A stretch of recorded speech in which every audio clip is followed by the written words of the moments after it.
17 رمضان المبارک کو یوم الفرقان کہا جاتا ہے۔ یوم الفرقان اس کا ایک نام ہے، یعنی حق اور باطل کے درمیان فرق پیدا کرنے والا دن، جس دن اسلام کی ایک عظیم جنگ بدر واقع ہوئی تھی۔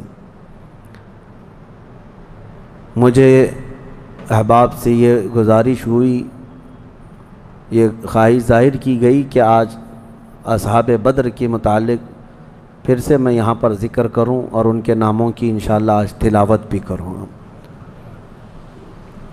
اس کی وجہ یہ ہے کہ ہمیں یہ ضروری ہے کہ ہمارے بچوں میں یہ عظیم تاریخوں کو منتقل کرتے رہیں۔ کربلا تو ہر سال سنتے ہیں، لیکن پھر کیوں سناتے ہیں؟ اس لیے کہ بار بار سننے سے جذبہ جوان رہتا ہے۔ ہمارے بچوں کو یہ کہانیاں نہیں ہیں، بلکہ ان کے جذبوں کو جوان رکھنے اور حوصلوں کو بلند رکھنے والی یہ دوائیاں ہیں۔ جنگ بدر جس کو 14 صدیاں گزر گئے، لیکن ظالم کفار آج بھی بھول نہیں سکے۔ جنگ بدر کا ایک رخ پوری دنیا جانتی ہے، بلکہ سب چڑھ چڑھ کر کے بیان بھی کرتے ہیں اس کو، یہ دشمنان اسلام۔ اس کا پس منظر کیا تھا، وہ کیوں ہوئی تھی، اس پر کوئی کلام نہیں کرتے، کیونکہ درد مرنے کا زیادہ ہوتا ہے۔ تو یہ مرے زیادہ تھے، اس میں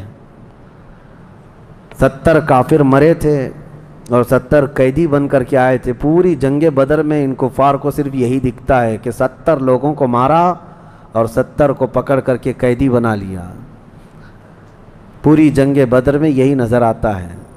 لیکن میرے عزیزو، اگر انصاف کی عینک رکھنے والا غور سے ان حالات کو پڑھے گا تو اس نتیجے کو پہنچے گا، اسلام میں یہ جتنی جنگیں ہوئی جس میں حضور پاک صلی اللہ تعالیٰ علیہ وسلم تشریف لے گئے، اکثر کا تعلق ڈیفنس سے ہے، یہ ڈیفینسیو رہی ہیں۔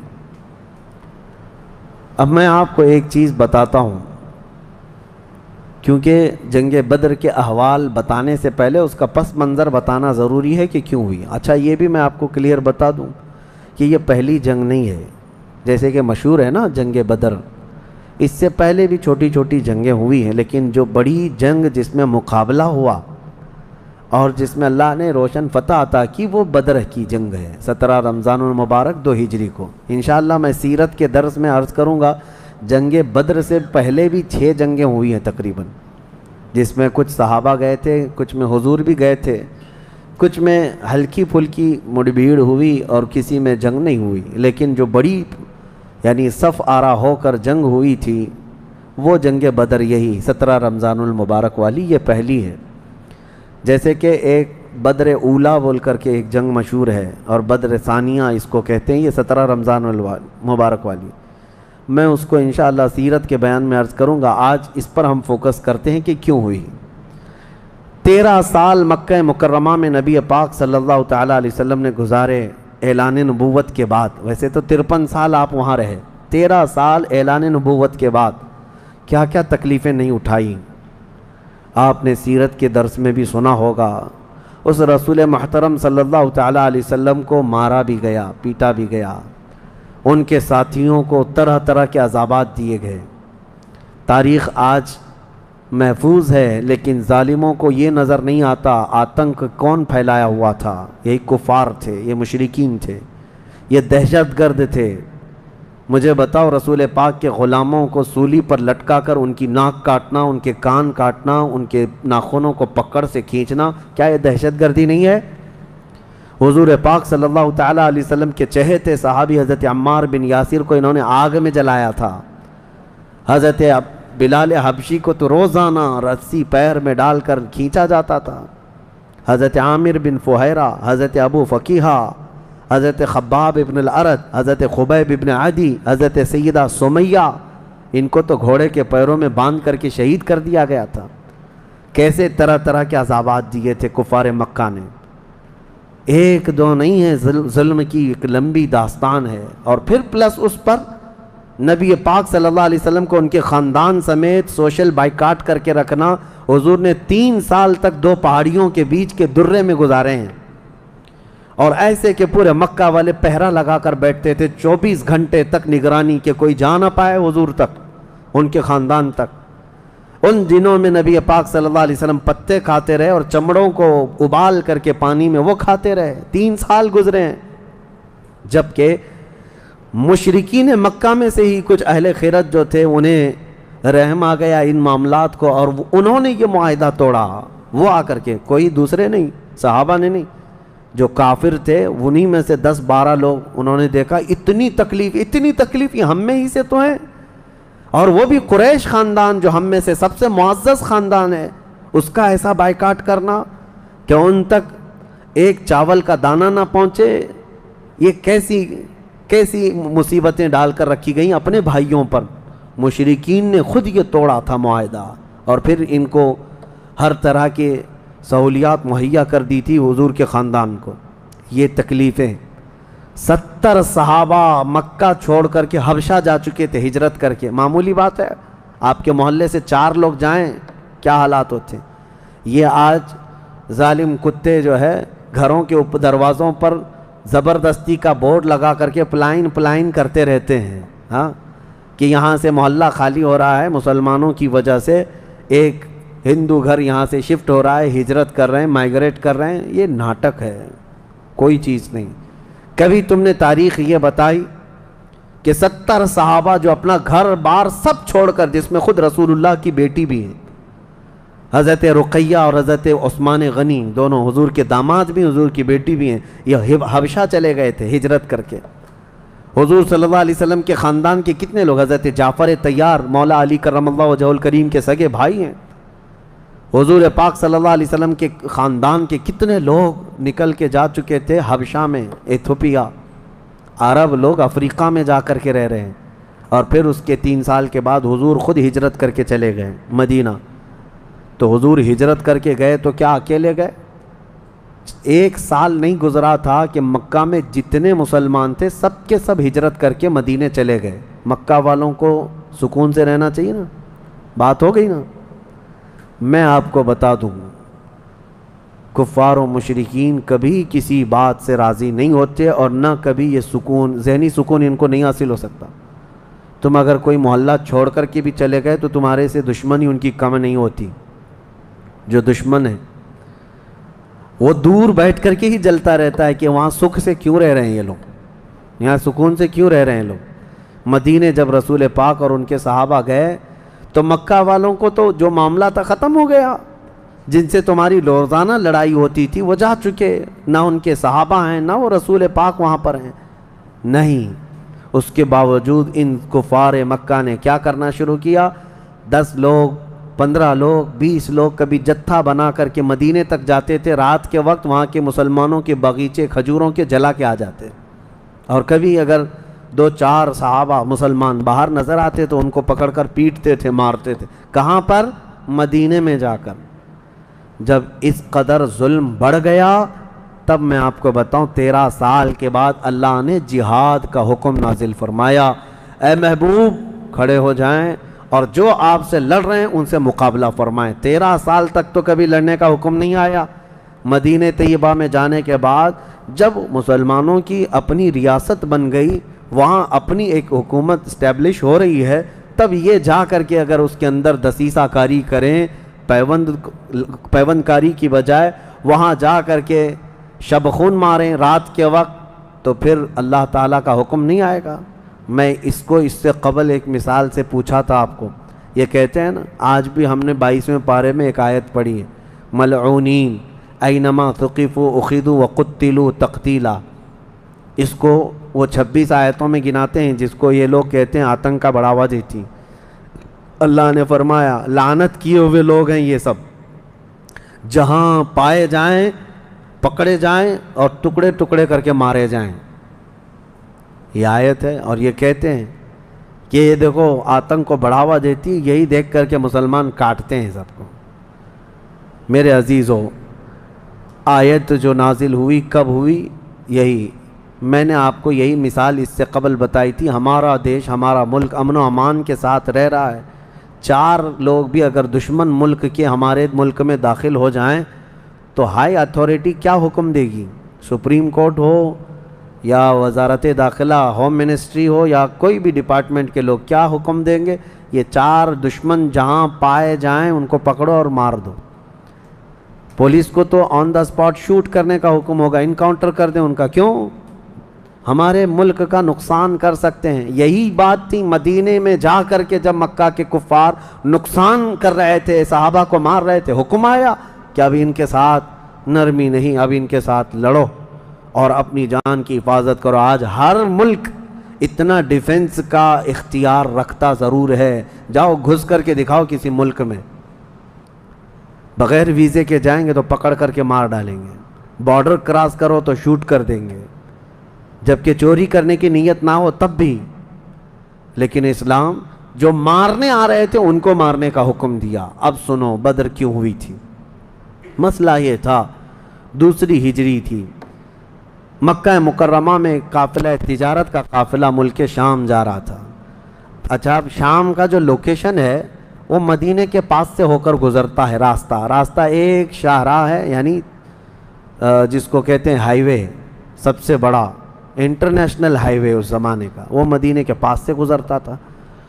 تو ملک شام تجارت کے لیے جو جانے والے ہوتے تھے مکہ سے، وہ اسی راستے سے جاتے، مدینے کے پاس سے قریب سے گزرتا، قریب کا مطلب بہت قریب بھی نہیں۔ تو نبی پاک صلی اللہ علیہ وسلم نے فرمایا جب تک ہمارا مکہ والوں سے امن کا ایگریمنٹ نہ ہو جائے، معاہدہ نہ ہو جائے، ہم ان کا ہر راستہ بھی روکیں گے، ہم ان کا راستہ بھی روکیں گے۔ ہوتا ہے یا نہیں؟ اگر آپ کا کسی دوسرے سے جھگڑا ہو جائے تو آپ آس پاس کے راستے بھی بلاک کر دیں گے کہ دشمن ادھر کے راستوں کو بھی استعمال نہ کرے۔ یہی معاملہ تھا۔ حاج جو ہے دنیا کو میں بتاؤں، یہ راستہ روکنے والی بات کو بھی میں بتاتا ہوں۔ کہتے ہیں کہ مکہ والے تجارت کے لیے ملک شام جا رہے تھے تو ان کا راستہ روکنے کا کیا حق تھا؟ مدینے والوں کو کیا حق تھا؟ آج مجھے بتاؤ، جس ملک سے تمہاری دشمنی ہو جائے کیا وہ اپنا فلائی زون تمہیں یوز کرنے دے گا؟ تمہارا پلین بھی اڑ کے جا سکے گا اس ملک کے اوپر سے؟ سعودی نے تو ابھی بین کر رکھا تھا قطر کو، اس کا نہ پلین اترتا نہ ہی ہوائی اسپیس استعمال کر سکتا تھا۔ قطر جو ہے کوئی چیز استعمال نہیں کر سکتے۔ ان کی آپسی دشمنی میں جب یہ راستے بند کر سکتے ہیں، آپسی دشمنی تھی، یہ کون سی اسلام اور کفر کی دشمنی؟ اسی طرح سے ایران پر جو پابندیاں ہیں، ایران کا ایک جہاز جس سے اس کے سفارتی تعلقات نہیں، کیا وہ اسرائیل کے اوپر سے اڑ سکتا ہے؟ نہیں اڑ سکتا۔ راستے تو آج بھی ان لوگوں نے بند کر رکھے ہیں، ایک دوسرے کی تجارت کے، ٹریڈنگ پابندیاں آج بھی چلتی ہیں۔ 1400 سال پہلے جب نبی پاک صلی اللہ علیہ وسلم نے صرف ان کا راستہ روکنے کی بات کی تو آج یہ پوری دنیا کے جو ماڈرن اپنے آپ کو کہتے ہیں اور بہت زیادہ ویل ایجوکیٹڈ سمجھتے ہیں، ان کے پیٹ میں درد ہونے لگتا ہے کہ یہ کیسا راستہ روکنے والا کیا سسٹم تھا۔ راستہ روکنے والا وہی سسٹم تھا جو آج تمہارا باپ روکتا ہے امریکہ، جس طرح سے لوگوں کے اوپر تجارت کی پابندیاں لگاتا ہے، جس طرح سے ہائی ڈیوٹی کسٹم لگا کر کے لوگوں کی اکنامک کو گراتا ہے، یہ تو وہی سسٹم ہے نا۔ لیکن نبی پاک صلی اللہ علیہ وسلم نے ایسا نہیں کیا تھا۔ صحابہ کرام کو مدینے سے کہا کہ دیکھو اگر ان کا قافلہ تجارت کا شام جا رہا ہے تو ہم جائیں گے، راستہ روکیں گے۔ حضور اپنے صحابہ کو لے کر نکل پڑے۔ یہ 17 رمضان جنگ بدر کی بات نہیں کر رہا ہوں، اس سے پہلے کی بات کر رہا ہوں، 6 مہینے پہلے حضور گئے، چند مہینے پہلے یا چند دن پہلے، ایگزیکٹ نہیں کہہ رہا ہوں۔ تو ابو سفیان قافلہ تجارت کا جو لے کر جا رہا تھا وہ سپہ سالار یا امیر قافلہ تھا، اس کو خبر ہو گئی کہ نبی پاک صلی اللہ تعالیٰ علیہ وسلم اپنے صحابہ کے ساتھ میرا راستہ روکنے آئے ہیں، تو راستہ کاٹ لیا اور ملک شام دوسرے راستے سے پہنچ گیا۔ حضور پاک صلی اللہ علیہ وسلم کو نہیں ملا، حضور واپس مدینے آ گئے۔ کئی دن گزرے، ملک شام میں اس نے تجارت کی، خوب نفع کمایا اور واپس مکہ تو جانا تھا۔ تو مکہ جب جانے لگا تو پھر میرے آقا کو خبر آئی، نبی پاک صلی اللہ علیہ وسلم نے پھر صحابہ سے کہا کہ چلو پھر سے اس کا راستہ روکتے ہیں۔ پھر گئے، لیکن اس بار ابو سفیان پھر خبر پا کر کے دوسرے راستے سے چلا گیا مکہ۔ لیکن مکہ پہلے ہی ابو سفیان نے قاصد بھیج دیا تھا، کہا تھا کہ محمد اور ان کے ساتھی تمہاری تجارت کو لوٹ لیں گے، ختم کر ڈالیں گے، قافلہ تمہارے ہاتھ نہیں آئے گا، تم ہماری مدد کے لیے آؤ۔ یہ قاصد مکہ جیسے ہی پہنچا وہاں کھلبلی مچ گئی، سب جمع ہو گئے جتنے خاندان تھے کہ ہمارا بھی مال ہے، ہمارا بھی مال ہے۔ اور ابو جہل تو بھڑکا رہا تھا، خوب بھڑکا رہا تھا، سب کو جمع کر لیا۔ لیکن اتفاق ایسا کہ وہ مکہ والوں کے نکلنے سے پہلے ابو سفیان اپنی تجارت کا قافلہ صحیح سلامت مکہ لے کر پہنچ گئے، بات ختم ہو گئی، تجارت کا قافلہ آ گیا۔ جو سمجھ بوجھ والے تھے انہوں نے خیر منائی، کہا کہ چلو ہمارا مال پہنچ گیا، اب ضرورت نہیں جانے کی۔ لیکن ابو جہل کسی بات پر خاموش نہیں تھا، کہا کہ نہیں، ہم محمد اور ان کے ساتھیوں کو مزہ چکھائیں گے کہ انہوں نے روکنے کی کوشش کیوں کی۔ اگر آج ہم ان کا مقابلہ نہیں کریں گے تو آگے ہماری تجارت کے لیے بڑے مسئلے پیدا ہو جائیں گے۔ اور اس کے بعد سب کو بھڑکاتا رہا، کتنے بہت سارے چھوڑ کر چلے گئے، لیکن پھر بھی ابو جہل کے بہکاوے میں جتنے آئے وہ 1000 کی تعداد میں تھے، اور وہ لوگ پورے ہتھیار سے لیس ہو کر ساز و سامان سب لے کر کے نکل پڑے مدینے آنے کے لیے، کہ مدینے جا کر کے ان کا سب اینٹ سے اینٹ بجا کر کے آئیں گے۔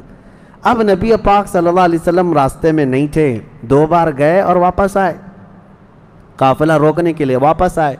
لیکن جیسے ہی حضور کو یہ خبر ہو گئی کہ وہ لوگ مدینے پر حملہ کرنے کے لیے نکل رہے ہیں، اصل وجہ سن لیجئے بدر کی اصل وجہ، جب وہ لوگ 1000 کی تعداد میں مکہ سے نکل چکے تھے اور میرے آقا کو یہ خبر مل گئی، مخبر نے آ کر بتایا کہ جنگ کی تیاری سے مدینے کے اوپر حملہ آور ہونے کے لیے نکلے ہیں مکہ کے لوگ۔ اب نبی پاک صلی اللہ علیہ وسلم نے صحابہ سے فرمایا کہ ان کو مدینے پہنچنے مت دینا، اگر مدینے آ گئے تو مدینے کو توڑ پھوڑ کریں گے، شہر میں داخل ہوں گے، جنگ ہوگی تو کچھ نہ کچھ گھر ٹوٹیں گے، کسی کی آبادی اجڑے گی، کچھ نہ کچھ نقصان ہوگا، لہذا ہم خود مدینے سے باہر نکلتے ہیں۔ نبی پاک صلی اللہ علیہ وسلم اب اس ارادے سے اپنے صحابہ سمیت باہر نکلے۔ اس میں تعداد مختلف روایات کے مطابق 313، 314، 315، 319 اور ایک میں 360 اصحاب بدر کی تعداد پہ الگ الگ روایات ہیں۔ 313 صحابہ کی روایت بہت سارے محدثین نے روایت کی ہے، اور 360 کی بھی روایت ہے، 360 لوگ بھی تھے۔ بہرحال وہ اس طور پر کہ بچے دوسرے لوگ سب ملا کر کے کسی نے شمار کیا، اور کسی نے صرف خالص جنگ کرنے والوں کو شمار کیا۔ اس میں سارے بڑے بڑے اجلہ صحابہ ہیں، سیدنا ابو بکر صدیق، سیدنا عمر فاروق، سیدنا حیدر کرار، علی مرتضیٰ رضی اللہ تعالیٰ عنہ، دیگر اصحاب۔ ہاں، حضرت عثمان غنی رضی اللہ تعالیٰ عنہ اس میں شامل نہیں تھے۔ اس کی وجہ یہ تھی کہ حضور صلی اللہ علیہ وسلم کی بیٹی حضرت رقیہ بیمار تھیں، مدینے میں تھی۔ نبی پاک صلی اللہ تعالیٰ علیہ وسلم نے حضرت عثمان سے کہا کہ تم اپنی اہلیہ میری بیٹی کی تیمارداری میں رہو، تمہیں بدر میں شریک ہونے کا برابر ثواب دیا جائے گا۔ حضرت عثمان غنی مدینے میں تھے، اسی وجہ سے آج بھی اصحاب بدر کے ناموں کی جب تلاوت ہوتی ہے نا تو حضرت عثمان کا نام بھی اس میں آتا ہے۔ وہ اگرچہ جنگ میں گئے نہیں تھے لیکن اسماء بدر میں ان کا نام شامل ہے، آپ پڑھ کر کے دیکھنا یا سننا تو حضرت عثمان غنی کا بھی نام ہے، کیونکہ مال غنیمت جب تقسیم ہو رہا تھا تو حضور نے حضرت عثمان کو بھی اس میں سے حصہ دیا تھا۔ خیر، جب نبی پاک صلی اللہ تعالیٰ علیہ وسلم یہ صحابہ کو لے کر نکلے، اب مدینے سے 160 کلومیٹر مکہ کی طرف کا یہ راستہ ہے بدر۔ بدر ایک علاقے کا نام ہے، وہاں ایک کنواں تھا جس کا نام بدر تھا، جس کی وجہ سے اس علاقے کا نام بدر پڑا۔